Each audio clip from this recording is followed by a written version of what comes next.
안녕하세요. 안양에서 스크린 골프장 운영하고 있는 30대 후반 남자입니다. 나이가 좀 있지만 아직 싱글입니다. 우스갯소리로 갔다 온 적 있냐 물어보시는 주위 분들이 가끔 있긴 한데 저는 갈 뻔했다가 안 갔습니다.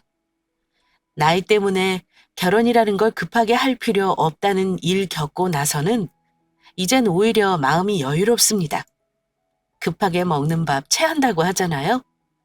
저는 작년에 만나던 여자친구와 결혼 준비하는 과정에서 파혼했습니다. 제가 나이가 있고 운 좋게도 부모님께 물려받은 재산도 좀 있어요. 부모님이 제 앞으로 건물 해주신 것도 있고 두 분 다 노후 빵빵하십니다. 저는 형만 둘이 있는데 둘 다 결혼했고요. 조카들이 뭐 벌써 고등학생이고 군대 간 놈도 있고 그렇습니다. 그러니 집에서도 저를 빨리 치우고 싶어 하셨죠. 솔직히 부모님이 소개해주는 여자랑 맞선도 몇 번 봤습니다. 하지만 내 맘이 가는 상대를 만나기 어렵더라고요. 그래서 늘 했던 생각이 결혼만큼은 내가 좋아하는 여자와 하겠다는 거였습니다. 제 친구 역시 초등학교 교사랑 결혼했는데 만족도가 높더라고요. 저한테 잘해보라고 하면서 해준 말이 결혼해보니까 휴일도 맞고 나름 여유로운 일상생활 하려면 여자 직업이 중요하더라. 솔직히 금전적으로는 큰돈 버는 거 아니지만 돈이야 내가 벌면 되는 거고. 너무너무 따지다 보면 결혼 못해. 내가 봤을 때는 너랑 잘 맞는 것 같으니까 마지막 기회라 생각하고 잘 만나봐라. 나도 이것저것 따지는 사람 아닌데 왜 이리 사람 만나는 게 어렵냐? 암튼 알았다. 네가 어렵게 소개해주는 건데 나도 가벼운 마음으로 만나면 안 되지. 친구놈 조언을 새겨들으며 마음을 단단히 먹고 여자분을 소개받았습니다. 그 여자는 초등학교 선생님이었는데 저와는 8살 차이가 났습니다. 나이 차이가 많이 나서 혹여 어색하지는 않을까 했는데 처음 만났을 때 생각보다 느낌이 좋았습니다. 말도 잘 통했고요. 아무래도 조심스러워 제가 적극적으로 다가가지 못했지만 부담 없이 만나보자는 말에 2번, 3번 만나게 되다가 교제를 하게 되었네요. 나이 들어갈수록 이것저것 따지다 보니 남자나 여자나 좋은 사람 만나는 게 어렵다는 말을 종종 들었는데 우리는 처음 연애할 때부터 상대방에 대해 이것저것 많이 따지지는 않았습니다. 적어도 제 생각에는요. 솔직히 말씀드리면 저는 여자친구가 예뻐서 좋았습니다. 기왕이면 좋은 게 좋다고 나보다 8살이나 어린데다 예쁘고 학교 선생님이기까지 하니 더 바랄 게 없었어요. 연애 초기엔 그녀의 모든 것이 사랑스러웠습니다. 작은 행동 하나까지도 예뻐 보였고 심지어 단점마저도 귀엽게 보일 정도였죠. 네, 맞습니다. 저는 그때부터 완전히 눈에 콩깍지가 씌어버린 거죠. 연애할 때는 다들 서로 좋은 것만 보이고 재미나게만 하잖아요. 연애 경험이 많지 않은 저도 막상 마음에 드는 여자를 만나니 너무 좋더라고요. 매일같이 연락을 주고받으며 급속도로 가까워졌고 마침내 제가 먼저 고백 후 우린 연인 사이가 됐습니다. 행복한 나날이었고 저는 자발적으로 데이트 비용을 거의 부담했습니다. 물론 가끔 상대방이 밥값을 계산하기도 했지만 거의 제가 많이 내려고 했어요. 사랑하는 사람과의 데이트인데 뭐가 아깝겠어요? 저는 나랑 만나주는 그녀가 그저 고마울 따름이었습니다. 그때는 제가 여자친구 마음을 얻기 위해 공을 들일 때라 모든 게 다 좋아 보였죠. 만나는 시간이 길어지면서 장점만 보이지는 않더라고요. 저도 여자친구에게 모자란 부분이 분명 있었을 테고요. 가끔 다투는 일도 있긴 했습니다. 사람이 어떻게 무작정 좋기만 하겠어요? 다른 건 다 좋았습니다. 착하고 귀엽고 말 잘 통하고 다 좋았는데 한 가지 제 눈에 조금 안 좋게 보였던 점이 씀씀이가 좀 해프다는 거였습니다. 그 나이 때 여자들이 화장품 사고 옷 사고 하는 거 그럴 수 있죠. 직장 다니는데 어느 정도 당연한 거라 생각합니다. 그런데 문제는 제 눈에는 버는 족족 다 쓰는 걸로 보이더군요. 일단 거침없이 돌아다니는 스타일이라 차량 유지비로 한 달에 30만 원 이상은 쓰는 듯 했습니다. 그리고 친구들과 자주 호캉스를 즐기기도 했고요. 백화점 세일 때는 옷을 사는데 선결제를 해놓은 게 이득이라면서 몇백만 원씩을 턱턱 결제하는 것도 봤습니다. 대충 계산해봐도 한 달에 쓰는 돈이 월급을 훌쩍 넘는 것 같길래 제가 물어본 적이 있었어요. 선아야, 너 한 달 월급이 뻔한데 돈은 모으고 있는 거야? 부모님한테도 용돈 드려야 한다면서 웬 씀씀이가 이렇게 커? 제가 걱정하는 마음에 물으니 여자친구는 그럼 어떡해. 하고 싶은 것도 많고 쓸 일도 많은 걸. 카드값 모자라면 오빠가 좀 도와주겠지. 이렇게 대답하더라고요. 그런데 제가 더 걱정이 되었던 이유는 나중에 듣고 보니 여자친구네 집 사정이 그렇게 넉넉한 편이 아니라는 걸 알고 있기 때문이었습니다. 원래 여자친구네 아버지가 사업을 하신 분이라 대학 졸업하고 직장생활 막 시작했을 무렵까지는 부유했다고 해요.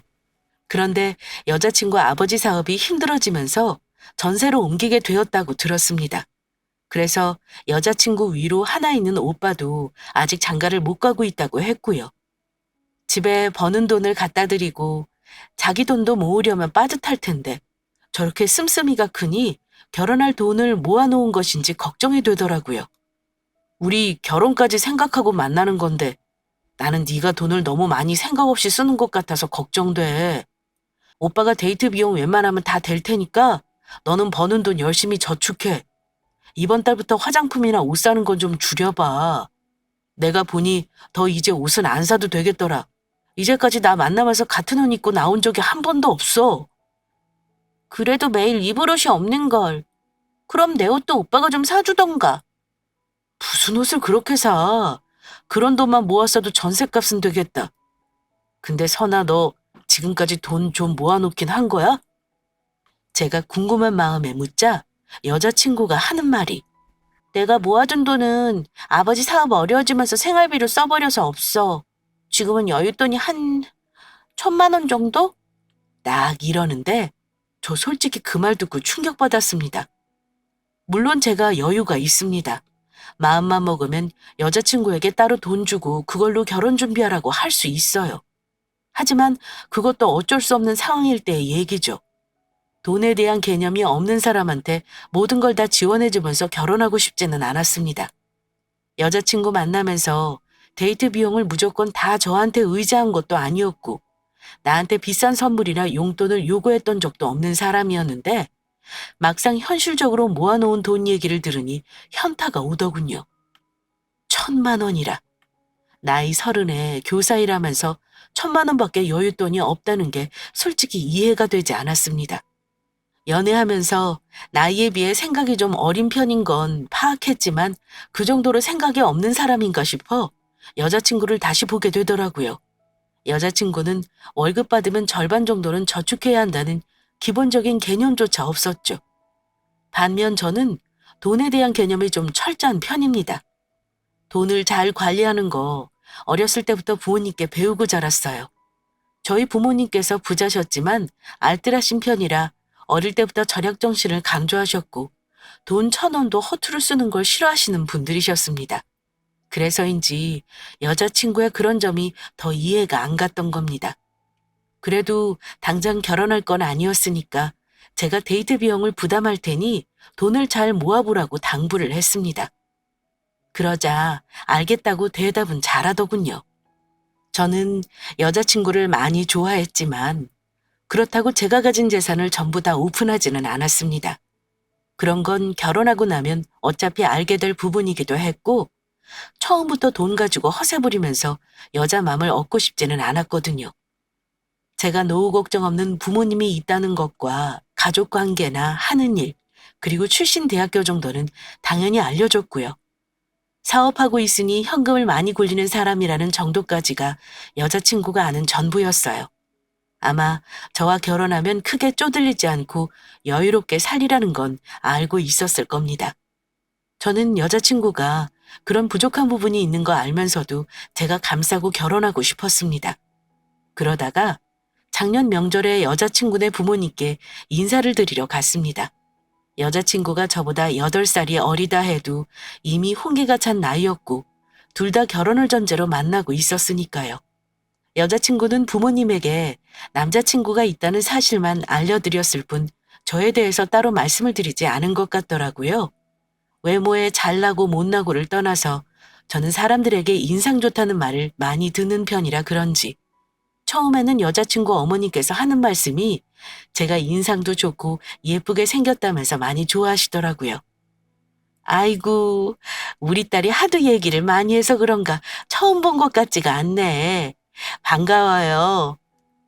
네, 김경욱이라고 합니다. 어머니, 말씀 편하게 하세요. 그럼 말 편하게 할게. 바깥 양반은 한 30분 후에 나 도착한다고 하네. 예비사위 온다고 빨리 일 마치고 오라고 했는데 상황이 이런 거 이해해줘. 내가 김서방이라고 불러도 될까? 네, 그럼요. 오늘 온 건 선아하고 결혼하겠다는 거 정식으로 말씀드리려고 온 겁니다. 제가 먼저 결혼하고 싶다는 말을 꺼냈더니 예비장모라는 분이 헛기침을 한번 하시더니 그때부터 상당히 자세하게 저에 대해서 물어보시더라고요. 그래, 그럼 김서방, 내가 딸 가진 부모라 걱정이 이것저것 돼서 말이야. 몇 가지 좀 물어봐도 되겠나? 네, 그럼요. 궁금한 거 있으면 물어보시죠. 부모님은 모두 살아계시고 혹시 이혼하거나 따로 사시지는 않는 거지? 아, 예, 그럼요. 두 분 다 건강하시고 같이 사십니다. 그럼 형제는 어찌 되나? 시누이도 중요해서 묻는 말이네. 저는 여자 형제는 없고 장가간 형만 둘 있습니다. 아, 그런가? 아이고, 미안하네. 천천히 알아가도 되는 건데 내가 너무 궁금해서 실례인 거 알면서도 물어봤어. 혹시 하는 일이 뭔지 물어봐도 될까? 자영업하고 있다고 듣긴 했다만, 네, 스크린 골프장 하나 운영하고 있어요.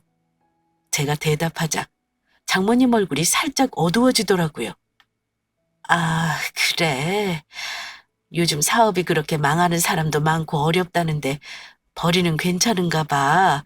혹시 부모님 경제 사정은 괜찮으신가? 아마 장모님은 저의 경제적인 부분이 궁금하셨던 것 같습니다. 그래서 아주 자세히는 아니지만 제가 월 1,000만 원 이상 수익이 난다는 것도 부모님도 노후가 다 준비되어 있다는 것 정도만 간략하게 말씀드렸습니다. 그랬더니 고개를 끄덕이시며 더 이상은 물어보지 않으시더라고요. 예비 장모님이 저의 가족관계나 다소 대답하기 곤란했던 개인적인 질문을 여러 개 하셨습니다만 저도 나름 그렇게 물어보시는 거 이해는 했습니다. 제가 딸 가진 입장에서 결혼할 남자를 인사시킨다면 물어볼 법한 질문들이었으니까요. 그러고 나서 얼마 후에 예비장인과 여자친구의 형이 집에 왔고 차례차례 인사를 했습니다. 예비 처가에서 준비해준 식사를 하고 그 자리를 마쳤죠. 여자친구 집은 그때 처음 가봤는데 제가 생각했던 것보다 형편이 안 좋아 보이진 않았습니다. 전세라고는 했지만 30평대 아파트였고 예비장인은 어려워진 사업을 일으키기 위해 여자친구 오빠와 고군분투하고 있다는 얘기도 들었고요. 여자친구에게 듣던 것보다 더 자세히 예비 처가의 사정에 대해 알게 되었죠. 들어보니 갚아야 할 빚이 참 많긴 하더라고요. 몇 천만 원대가 아니라 수억 원대의 빚이 있다는 거 예비 장인에게 들었습니다. 저 역시 사업하는 사람이기 때문에 예비 장인의 심정이 어느 정도 이해가 가더군요. 예비 장인어른이 저한테 했던 말이 있는데요. 지나고 생각해보니까 그래도 그 집에서 정신이 똑바로 바뀌신 분은 예비 장인이 아니었나 생각이 듭니다. 우리 선아가 나이는 30인데 하는 짓은 영 마뜩잖아. 하고 싶은 거 다 해주고 키웠더니 영 철이 없는 거지. 결혼할 사람 있다고 데려온다 그러길래 걱정 많이 했는데 나는 자네 마음에 드네. 다만 우리 쪽이 너무 부족해서 그게 마음에 걸려. 혹시 우리 집 사정은 얘기 들은 게 있는가? 네, 어느 정도는 알고 있습니다. 그래도 딸 시집 보내는데 그냥 보낼 수는 없으니까 우리도 최대한 도와주려고 하네. 자네가 그런 점만 좀 이해해 준다면 우리 형편 되는 한 도와줄게. 대신 우리 형편 고려해서 예단이니 예물이니 이런 건 간소하게 할 수 있도록 자네 부모님께 잘 말씀드려주게. 예비장인은 제가 마음에 꼭 드셨던 것 같습니다. 예비 사이로 낙점하고 계셨으니까요. 그런데 문제는 예비 장모였죠. 뭔지는 모르겠는데 장인어른이 오시기 전에 제게 여러 가지 질문을 하시고 나서는 그다지 저에게 호의적인 느낌은 아니었습니다. 어쨌든 그렇게 인사를 드리고 돌아왔고 저는 당연히 여자친구 집안에서 저를 사윗감으로 마음에 들어할 거라 생각했습니다. 그런데 결론만 말씀드리자면요.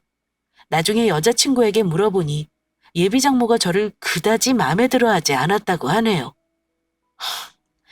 솔직히 충격이었습니다. 장모님이 나 마음에 안 드신 이유가 뭐래? 내가 가서 뭐 실수한 거라도 있었나? 그러자 여자친구가 머뭇거리며 하는 말이 이랬습니다. 아니, 그런 건 없는데. 오빠, 내 말 듣고 너무 기분 나빠하지 마. 오빠가 나이도 너무 많고 나보다 학벌이나 직업이 영 처진다면서 걱정하시더라고. 원래 딸 가진 부모들은 그래. 자기 딸이 잘난 거 없어도 딸 도둑 맞은 기분 들고 그러는 거래. 너무 신경 쓰지 마. 그래도 내가 결혼한다 그러면 우리 엄마가 어쩌겠어? 우리 아빠는 오빠 마음에 드신대. 학벌이나 직업이 별로라 하셨다고? 내가 공부를 썩 잘하진 못해도 돈 버는 재주는 있는데 설나 어머님은 학벌이 더 중요하신 분이신가 보네? 오빠도 참. 그게 아니라 내가 교사라 아무래도 전문직 남자 쪽에서 선자리가 많이 들어오거든? 결혼 상대로는 교사가 영순이이긴 하잖아. 엄마는 그런 거 생각하고 부족하다고 하신 거지. 그러면서 우리 딸을 결혼시키기에는 제가 너무 부족하고 우리 딸이 저한테는 너무 과분한 상대라고 하셨다는군요. 그 말을 들으니까 너무 속상하고 나 자신이 너무 초라하게 느껴지더라고요. 저 나름대로 열심히 산 사람이고 좋은 부모님 밑에서 부족한 거 없이 자라왔다고 생각했는데 내가 나이가 많고 자영업을 한다는 이유로 여자친구 부모님 마음을 충족시키지는 못한 것 같더라고요. 게다가 하는 말이 막내기 때문에 부모에게 물려받을 재산을 형들과 나눠야 하는 것도 마음에 안 든다 하셨다네요. 결혼도 하기 전에 제가 물려받을 재산 걱정까지 하시는 건 또 뭔가요? 부모님 자산은 저도 정확하게는 모르지만 부동산으로 80억, 현금 외화로 5억, 주식으로 10억 정도로 추산하고 있습니다. 그런데 제가 부모님의 재산을 예비 장모 앞에서 금액까지 짚어가며 말해야 했던 걸까요? 아마 예비 장모는 제가 적당히 잘 사는 집의 막내 아들 정도로만 생각하셨던 것 같습니다. 여자친구에게 장모님 얘기를 듣고 나서는 저희 부모님께 너무 죄송한 마음을 들더군요. 어쨌든 여자친구는 저한테 자기 엄마는 자기가 설득하겠다면서 큰 소리를 치긴 하더라고요. 저희 집에 여자친구가 먼저 인사하러 왔을 때 저희 부모님은 가족관계를 묻긴 했지만 무리한 질문은 안 하셨습니다. 다만 대화 나누시면서 결혼에 대한 직접적인 얘기는 얘기 안 꺼내셨어요. 이런저런 얘기했지만 저희 어머니는 딱 한마디 했습니다. 우리 경욱이가 나이 많아서 그쪽 집안에서 안 좋아하실까 봐 걱정이네. 그래도 우리 아들 착하고 성실하니까 선아 씨가 잘 좀 얘기해 줘요. 둘이 결혼 계획 구체적으로 세우면 나한테 꼭 말해주고. 이렇게요. 그 자리가 저는 결혼할 여자 소개해주겠다고 간 거였는데 저희 엄마도 분명 궁금한 게 많으셨을 겁니다. 사실 미리 여자친구 사정에 대해 대충 말씀드리긴 했습니다. 그때 제 얘기 다 듣고 나서 어머니가 하셨던 말씀이 네가 좋다니까 엄마가 뭐라 하겠니? 근데 결혼이라는 게 한쪽에서 너무 준비가 안 돼 있는데 급하게 몰아붙여 하면 탈나는 법이야. 차라리 충분히 시간 좀 가지고 준비하는 게 낫지 않겠어? 엄마, 그러다가 나 마음 넘어가면 어쩌라고요? 조금 부족해도 결혼해서 같이 열심히 사는 게 훨씬 나은 거죠. 네 말도 일리는 있다만 엄마는 걱정이 되는구나. 엄마 설마 며느리한테 예단이면 이런 거 막 무리하게 요구하고 이러실 건 아니죠? 어머 얘는 네 형들 결혼할 때 다 해봐서 엄마는 그런 거 기대도 안 해. 나는 너 좋은 짝 만나서 결혼하는 거 보면 그걸로 만족인 사람이다. 그래도 엄마니까 조금 욕심내자면 기왕이면 너무 힘든 집안은 아니었으면 해서 말이야. 엄마가 걱정하는 거 잘 알고 있었던 저는 안심시켜드렸고 실제로 만나보고 나면 여자친구를 마음에 들어 하실 거라 생각했습니다. 그리고 인사를 드린 건데 엄마는 친절하게 대해주셨지만 어쩐지 결혼에 대해서는 급하지 않은 태도로 여자친구를 대하셨습니다. 사실 여자친구를 우리 집에 인사시키고 나서 어머니께 어떠냐고 마음에 드시냐고 슬쩍 물어봤었는데 어머니가 조금은 걱정되는 얼굴로 아주 예쁘고 명랑한 아가씨더라. 조금 철이 없어 보이는 것도 있긴 한데 뭐 그 정도면 나쁘지 않지. 네가 좋다는데 내가 뭘 하겠니? 네가 쉽게 감당할 수 있는 성격은 아니던데 싸우지 말고 둘이 잘 맞춰 나가야겠더구나. 이렇게 말씀하시더라고요. 그랬었는데 제가 어떻게 여자친구 엄마가 저를 마음에 들어 하지 않는다고 부모님께 말씀드릴 수 있겠습니까? 저는 양가 부모님 인사하고 나서 마음이 조금 복잡해졌지만 여자친구는 아예 본격적으로 결혼 준비를 하려고 하더군요. 그러면서 저와 신혼집 준비며 결혼 비용이며 여러 가지를 논의하고 싶어 했습니다. 여자친구 어머니가 저를 마음에 들어 하셨다면 정말 기쁜 마음으로 응했겠지만 제가 그리 쿨한 사람은 못 되나 봅니다. 어쨌든 그때까지만 해도 그런 문제로 여자친구와 결혼까지 뒤집어 엎을 정도는 아니었습니다. 마음에 안 드는 부분이 있다며 앞으로 제가 잘하면 될 일이다 싶었으니까요. 그리고 여자친구 장단에 맞춰 저도 결혼 계획을 구체적으로 세우기 시작했고 양가 부모님 의견 조율해서 2달 후로 상견례 날도 잡았습니다. 그런데 잘 사귀던 사람들도 결혼 준비하면서 많이들 싸운다더니 우리 커플도 다를 바가 없더라고요. 결혼 준비하면서 여러 가지로 여자친구와 의견이 충돌하는 게 많았습니다. 일단 여자친구가 돈이 없어도 너무 없다는 게 문제였는데요. 여윳돈이 1,000만 원이 있었지만 여자친구 집에서는 대략 2천만 원가량밖에 지원을 못 해준다고 하더라고요. 뭐 그것까진 좋았습니다. 집 사정 모르고 만났던 것도 아니니까요. 그리고 어떻게든 결혼 준비하는 거 도와주겠다는 장인어른의 말도 있고 해서 어느 정도 제가 다 감수할 생각이었습니다. 그런데 문제는 여자친구나 어머님이 저에게 터무니없이 바라는 게 너무 많다는 거였습니다. 물론 제가 여자친구보다 훨씬 여유가 많고 능력이 있으니 뭐가 문제냐 하시는 분도 있을 거라 생각합니다. 하지만 저는 그렇다고 해서 일방적으로 어느 한쪽이 무조건적으로 다 맞춰줘야 한다고는 생각하지 않습니다. 일단 신혼집 정하는 것부터 의견이 맞지 않았습니다. 저는 애당초 집은 제가 할 생각이었습니다. 진즉에 투자 차원에서 마련한 아파트가 2채 제 앞으로 있었어요. 그런데 문제가 제가 부모님과 함께 살다 보니 둘 다 세입자를 들인 집이었고 여자친구 직장과 조금 멀었습니다.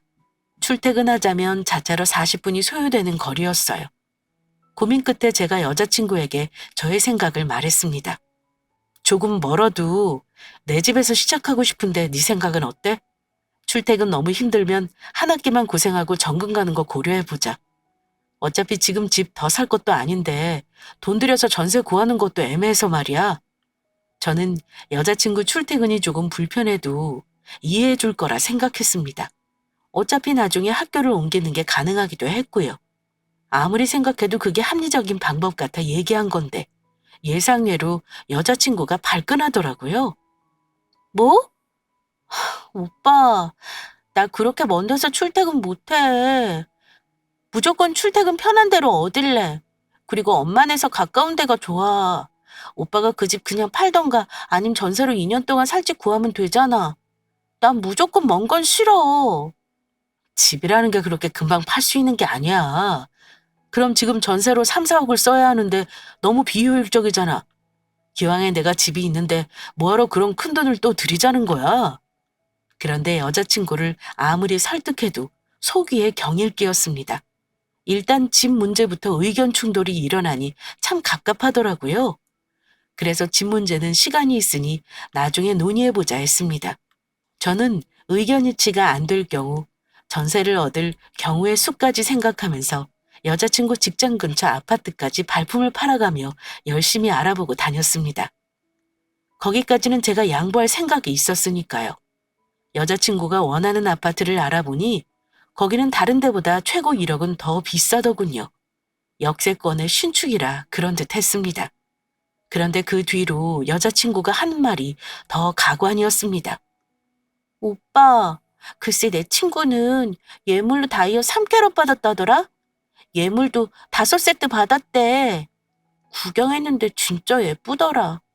나는 1캐럿 정도는 했으면 좋겠어. 그리고 가방은 평생 멜 수 있는 거 하나 정도만 할까 봐. 나 우리 엄마한테도 가방 하나 좋은 거 해드리고 싶어. 오빠 괜찮지? 이런 말을 하더라고요. 저는 예비장인 당부대로 예단이나 예물은 여자친구 형편 생각해서 생략하거나 간소하게 할 생각이었습니다. 그런데 비싼 예물 얘기를 하는 것도 모자라. 결혼식장은 내 친구가 한 청담동 호텔이 좋더라. 드레스도 예식장에서 빌리지 말고 샵에서 따로 빌리는 게 예쁘더라. 그래도 평생 한 번이니까 마음에 드는 걸로 하는 게 좋겠지? 오빠 생각은 어때? 주위에서 들은 건 있어가지고 결혼식장은 어디가 좋다더라 하면서 최대한 비싼 것만 나열하고 있고 자기 친구와 비교하면서 자기는 적어도 그거보다 더 좋게 하고 싶다고 철없는 말을 하더라고요. 하고 싶은 거 다 하려면 돈이 얼마인데 모은 돈도 없으면서 왜 저런 말을 할까 싶었습니다. 너 그런 거 다 하려면 네가 가진 돈으로 못하는 거 아니야? 너 1,000만 원에 아버지가 보태주신다는 돈 최대한 아껴서 할 생각을 해야지. 제가 답답한 마음에 그랬더니 눈까지 흘기며 제게 이런 말을 하는 겁니다. 우리 아빠 돈을 어떻게 써? 우리 아빠가 보태준다고 한 거 그거 두 분 노후 자금인데 내가 그거 결혼하겠다고 홀랑 쓸 수는 없잖아. 오빠가 좀 도와주면 안 돼? 오빠네 부모님한테는 비밀로 하고 나한테 몰래 주면 되잖아. 이렇게 아예 대놓고 말을 하더군요. 제가 모자란 비용을 조금씩 도와줄 각오는 하고 있었지만 그건 어디까지나 제 자의로 도와줘야 하는 건데 저렇게 당당하게 맡겨놓은 돈 달라는 듯 말해서 조금 기분이 안 좋았습니다. 원래 연애하면서 철부지 같은 건 알고 있었다지만 결혼 준비하면서 보니 생각보다 더 철딱서니가 없더군요. 근데 더 문제는 여자친구 엄마였습니다. 위에 말했던 여자친구의 희망사항 대부분이 예비 장모님이 원하는 것들이었다는 거죠. 처음엔 몰랐습니다. 그런데 집 문제로 의견이 안 맞을 때 예비 장모가 저한테 전화를 하신 적이 있었습니다. 선아가 집 문제 때문에 골치 아파하는 것 같던데 그건 여자 의견대로 해줬으면 하네. 아무래도 친정도 멀고 직장도 멀면 여자가 힘들지 않겠나? 이렇게 말씀하시길래 안 그래도 제가 전셋집을 알아보고 있습니다, 장모님. 근데 그 동네 시세가 좀 비싸서요. 선아가 원하는 곳으로 알아보려니 예산을 좀 초과하네요. 그럼 적당한 곳으로 하고 여윳돈을 남기는 게 낫지 않겠어? 우리 선아한테 결혼 비용은 따로 얼마 정도 줄 셈인가? 나도 그걸 알아야 이것저것 준비를 할 수 있지 않겠나. 신랑 측에서 더 해와야 하는 거 알지? 우리 선아 정도면 1등 신부감인데 솔직히 말해 돈 싸들고 와서 줄 서는 신랑감들도 많아. 그런 거 다 포기하고 자네한테 보내려는 건데 이 정도는 당연한 거라 생각하게. 이런 말씀을 하시더라고요. 그러니까 두 모녀지간에는 결혼 준비하는 비용을 전부 다 저한테 받아쓰기로 한 걸로 얘기를 이미 한 것 같았습니다. 돈은 없어도 결혼할 때만큼은 남부럽지 않게 하고 싶었던 것 같습니다. 솔직히 매우 불쾌했지만 저 꾹 참고 장모님께 물었습니다. 네, 알겠습니다, 장모님. 집은 선아가 원하는 대로 최대한 고려해 알아볼게요. 그런데 장모님, 장인어른이 지난번에 예물 예단 간소하게 하고 2천만 원 정도까지는 지원해 주시기로 했었는데요. 그럼 그걸로 혼수랑 예단은 안 하실 건가요? 그랬더니 장모님이 하는 말이 선아한테 못 들었나? 그거 우리 노후 자금이라고 우리 딸이 절대 못 건드린다고 고집을 피우질 않나. 우리 딸이 워낙 효녀야. 지 아빠가 쓰라는데도 저렇게 싫다고 하니 어쩌겠어? 내 말은 자네가 예단비 원하는 금액을 우리한테 주면 우리가 잘 포장해서 자네 부모님한테 도로 보내는 게 어떨까 해. 그럼 자네 주머니에서 나온 돈 부모님한테 도로 돌려드리는 거니 손해볼 것도 없지 않겠어? 이러시는 겁니다. 너무 황당했던 저는 되물었습니다. 그럼 장모님은 저희 부모님이랑 형들 옷 한 벌씩도 안 해주실 생각인가요? 제가 드리는 돈만 그대로 다시 보내실 생각이신 거죠? 그랬더니 예비 장모가 하는 황당한 말이 옷이야 그날 하루 입는 건데 꼭 사 입어야 하나? 빌려 입으면 되지 않겠나? 이러니 더 어이가 없었습니다. 저한테는 사실상 결혼에 들어가는 비용은 다 부담하길 원하면서 우리 부모님이랑 형님들한테는 옷 한 벌씩 해드리는 것도 하지 말라네요. 저는 생각해보겠다 하고 전화를 끊었습니다. 그건 결혼을 다시 생각해보겠다는 말이었는데 장모는 저와는 다른 뜻으로 들었겠죠. 그때 든 생각이 돈 없는 건 이해해도 저런 거지근성에 염치 없는 사람은 상종하지 말아야겠다는 거였습니다. 여자친구를 만났는데 자기 엄마랑 얘기한 걸 저한테 그대로 다시 말하는 겁니다. 저는 여자친구가 결혼 준비가 전혀 안 되어 있다는 걸 알면서도 집도 제가 하고 가전이며 가구도 제가 다 할 생각이었습니다. 그만큼 여자친구 순수하게 귀여워했고 좋아했어요. 그런데 그쯤 되니 과연 이 여자는 나를 순수하게 좋아하는 건가 아니면 호구로 보는 건가 하는 의심이 생기더라고요. 내가 지금까지는 하자는 대로 다 맞춰줬지만 그렇게 안 하겠다고 하면 어떻게 나올지 궁금하더군요. 그래서 한번 어떻게 나오나 떠보기나 하자 싶었습니다. 선아야, 네가 원하는 예물이랑 명품 가방 해줄 테니까 나한테도 명품 시계 가져와. 요즘 결혼할 때 남자들이 다들 그러더라. 계산해보니까 너한테 들어가는 것만 거의 2천만 원이 넘는데 시계는 1,000만 원 정도니까 그 정도면 괜찮지? 그랬더니 도끼 눈을 뜨면서 저한테 이러네요. 뭐? 오빠는 우리 집 사정 알면서 나한테 지금 명품 시계 사달라는 거야? 하면서 화를 내는 겁니다. 참, 어쩜 그렇게 자기 생각만 할 수 있는 건가요? 내 친구는 1,500 정도면 결혼 충분히 한다 그랬어. 근데 나한테 시계 1,000만 원짜리 사달란 소리를 해? 그건 아니지. 이러길래 제가 그랬습니다. 네 친구한테 한번 다시 물어봐. 요즘에는 반반 결혼 많이 한다더라. 집을 남자 쪽에서 꼭 해가라는 법도 없잖아? 네가 내 집에 들어오는 거 싫다 그래서 전세 알아보고 있는데 너무 비싸. 벌써 예산 초과야. 근데 네 결혼 비용까지 되려니까 나도 부모님께 면목이 없어. 그러니까 우리 반반 결혼하자. 딱 절반씩 하는 거 어때? 집 전세 자금 너도 절반 보태도 예물 예단 딱 각자 주는 만큼만 받자 이거야. 우리 형편에 맞게 소박하게 하면 반반 결혼 가능할 것 같은데 어때? 그랬더니 여자친구가 방방 뛰며 난리가 났습니다. 울기까지 하면서 제가 이런 쪼잔한 남자일 줄은 몰랐다고 하네요. 뭐? 반반 결혼? 웃기고 있네. 오빠가 도와주기로 해놓고 이제 와서 왜 딴소리야? 남자가 다 내야지 쪼잔하게 이제 와서 계산하자는 거네? 이럴 줄 알았으면 엄마 말대로 다른 전문직 남자하고 만나볼 걸 후회된다. 오빠가 이렇게 쪼잔한 사람인 줄 몰랐어. 나랑 결혼하기 싫으면 싫다고 해. 이깟 결혼 나도 안 해도 그만이야.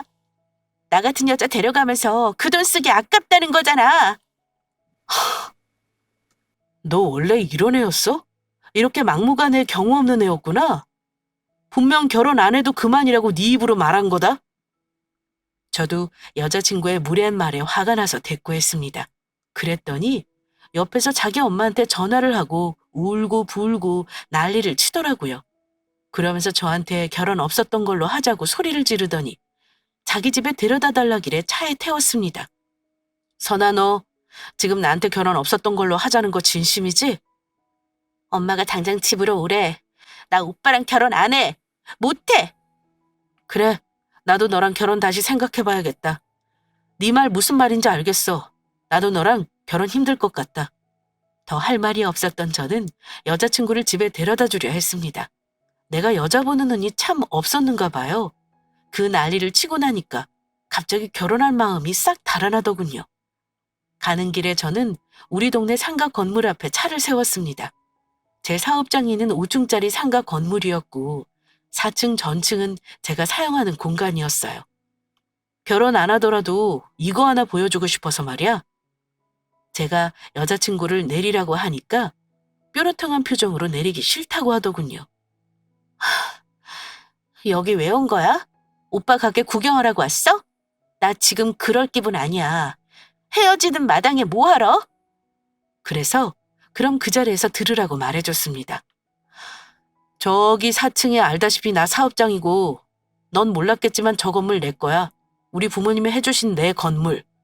제 말을 들은 여자친구가 눈을 동그랗게 뜨고 저를 올려다보더군요. 뭐? 저 건물이 오빠 거라고? 근데 왜 지금 그런 말을 하는 거야? 잘 봐두라고 하는 말이야. 네가 나랑 결혼했으면 저 건물줄 부인 될 수 있었을 건데 네가 지금 그 기회를 뻥 차버렸다는 거 알아두라고 말해두는 거야. 네 입으로 나랑 결혼 안 하겠다고 했으니까 말이야. 뭐라고? 오빠, 무슨 말을 그렇게 쉽게 해? 내가 화나서 한 말 가지고 지금 나한테 뭐 하자는 거야? 저는 제 건물을 보여주고 여자친구를 집에 데려다 줬습니다. 여자친구 집에 가는데 조금 전까지 그렇게 성질을 부리던 여자친구는 누구에게 그렇게 카톡질을 하는지 손이 아주 바쁘더군요. 여자친구 집에 도착해서 저는 직접 결혼 안 하겠다 말씀드리기 위해 여자친구 집에 들어갔습니다. 확실히 마무리하고 오는 게 후련할 것 같아서요. 갔더니 예비장모가 웃으면서 나오더라고요. 아니, 서늘한 같이 결혼 준비하느라 바쁘다면서 여긴 뭐하러 와? 하며 반기시길래 저는 단도직입적으로 결혼 안 하겠다는 말씀드리러 왔다고 말해버렸습니다. 장모님이 원하시는 거 제가 다 맞추기는 아무래도 힘들 것 같습니다. 아무쪼록 짧게 맺은 인연 이렇게 끝내게 된 거 사과드리고요. 따님이 좋은 짝 만나기 바라겠습니다. 제 할 말만 하고 일어나려는데 두 여자가 방방 뛰며 저를 붙잡더군요. 오빠가 원하는 대로 반반 결혼할게. 전세는 얻지 말자. 생각해보니까 오빠 집이 있는데 돈을 왜 또 들여. 그냥 거기서 살자 우리. 어? 그리고 나머지는 내가 어떻게 해서든 돈 마련할게. 혼수랑 예단이랑 신혼여행비랑 전부 다 반반하자 오빠. 옆에 있던 예비장모 역시 마찬가지였습니다. 그래 김서방, 내 말은 잊어버리게. 생각해보니 자네 말이 맞는 것 같아. 합리적인 사람인데 내가 그걸 모르고 내 생각만 고집했지 뭔가. 자네 생각대로 하게. 발빠른 태세 전환으로 이제는 모든 것을 저에게 맞추겠다고 하시는데 그 두 여자를 보며 헛웃음이 나왔습니다. 돈의 위력이 이렇게 큰 거구나 하고요. 게다가 욕심 많은 여자친구 눈에 그 건물이 얼마나 욕심이 났겠습니까? 얼른 태도 바꾸고 저한테 비굴하게 나오는 게 낫다고 판단했겠죠. 저는 이미 장모님과 통화할 때부터 결혼 생각은 접은 상태였기에 단호하게 돌아섰습니다. 저희 부모님한테는 제가 말씀드리겠습니다. 아직 준비한 거 거의 없으니 금전적으로 손해본 건 없지 않습니까? 잊지 마시고 다른 혼처 잘 알아보세요. 저는 붙잡는 손을 뿌리쳐버리고 그대로 나와버렸습니다. 그 이후 부모님께도 말씀드렸고 여자친구와 따로 통화해 끝내자고 단호하게 말했고요. 울며 불며 일주일이 넘게 저를 찾아왔지만 제 생각은 바뀌지 않았고요. 인내심 없는 그 친구는 매달리는 것도 채 2주를 못 가더군요. 한 번은 세상 무서운 저주의 말을 저한테 퍼붓더니 그 뒤로는 완전히 끝나고 말았습니다. 부모님은 결혼 안 하기로 했다는 제 말 담담하게 받아들이시고 별 말씀 없으셨습니다. 결혼을 주변에서 참견한다고 될 일이 아니라는 거 잘 아시는 분들이라 어느 정도는 포기하신 것 같기도 해요. 저는 그 뒤로 1년이 지났지만 아직은 여자 만나는 게 무섭네요. 정말 트라우마가 생긴 것 같아요. 어쩌면 이대로 결혼 안 하고 살 수도 있겠다 싶고요. 인연이 있다면 또 만나지겠지만 아직은 자신이 없네요. 사람한테 대는 게 그만큼 무서운 건가 봅니다. 예비시댁 쪽 잘못 파혼하는 얘기는 많은데 저 같은 경우도 있다는 거 한 번쯤 들려드리고 싶어서 사연 보내봤는데 어떠셨나요? 재미있게 들으셨다면 노총각 힘내라고 응원의 말씀 한마디씩 부탁드리겠습니다. 올겨울 무지 춥다던데 저는 옆구리 시린 총각으로 잘 버텨보겠습니다. 긴 사연 들어주셔서 감사합니다.